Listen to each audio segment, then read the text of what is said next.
not wish to comment on his side of the issue there.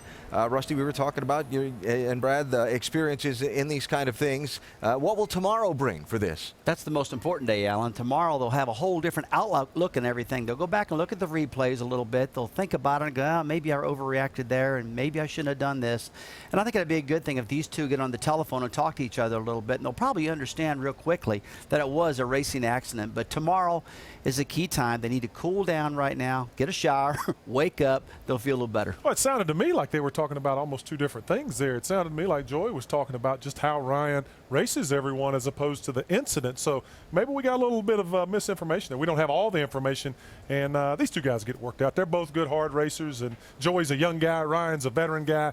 It'll all be fine. All right, so the post-race confrontation to talk about. And what about the race itself? Let's go upstairs to the men who called it for us, Marty Reed, Dale Jarrett, and Andy Petrie. That was some kind of action we saw today. And going back to what we started, remember the teams we talked about on the upswing? Roush Fenway Racing, their average finish, 12.8. Look at the way they finished today with Edwards, Biffle, Kenseth, 3rd, 4th, and 5th. And then there's Team Hendrick, best finish, 12th. Denny Hamlin did get something, though, good, positive for Joe Gibbs Racing. Well, they pulled off a really good move. They executed well today by making that one call that they made to stay out. Actually, 2 calls in a row. They've got 4 tires before that. So, yeah, they did make a good call there. They still have some performance issues, I think. Hendrick for sure has some performance issues, and Roush is on the upswing. Yeah, they sure are. I think that's the biggest thing. Those guys, those Roush guys, who are really fighting for their life as far as the chase goes, they had good, solid days, led laps, did a lot of the right things. Even though, like Matt Kenseth said, we need to be up racing for victories. They said they have a little ways to go, but they were very, very solid. And with these fans here today, we had a great crowd, and they saw a great race all throughout the day. Also, got to point out, I think if Ryan Newman at 200-something and Joey at 100-0, I think we would have known if that had gotten physical. So, Alan, we'll send it back to you. All right, and it didn't, fortunately, and those two drivers will go on their way to hash it out further down the road.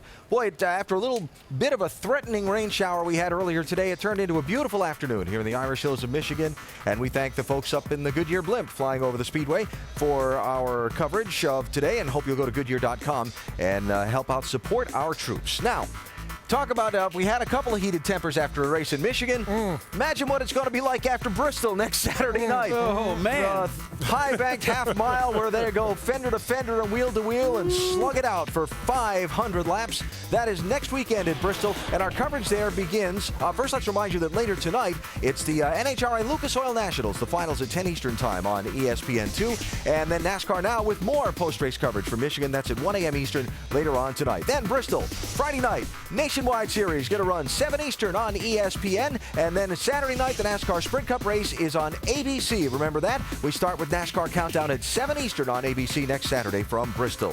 Mr. Bristol expert, Rusty Wallace, that should be a fun one. It will be a fun one. It'll be one of the best races of the year, side-by-side, Framin and Bama all night long. A lot of wrecks. Folks was arguing today. Somebody might get whooped next week. It's going to be great.